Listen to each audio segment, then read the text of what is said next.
मंत्रिमंडळ विस्तार होणार असून आमच्या जागा आम्ही मागणारच असं परखड मत मंत्री संदीपान भुमरे यांनी व्यक्त केलं।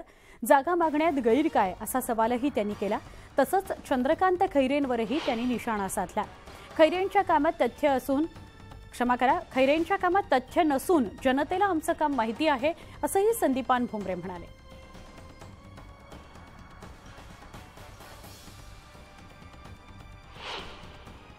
मला काय म्हणायचं की आमच्या ज्या जागा आहे त्या जागा तर आम्ही मागणारच ना।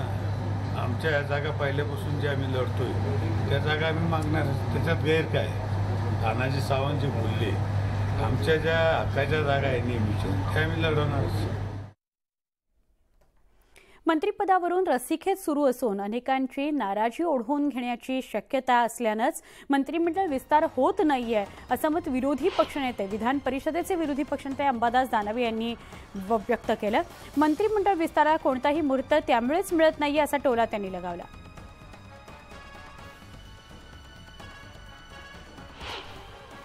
मुख्यमंत्री आणि उपमुख्यमंत्री दोघेही मंत्रिमंडळाचा विस्तार करणार नाही। आपल्या जिल्ह्यातील काही लोक देव पाण्यात घेऊन बसले त्यासाठी। अरे फक्त मारामारीच बाकी आहे त्यांची, आता त्यांची मारामारीच बाकी आहे। त्यांना शुभेच्छा आहे, परंतु मंत्रिमंडळाच्या विस्ताराला कोणताही मुहूर्त लागणार नाही।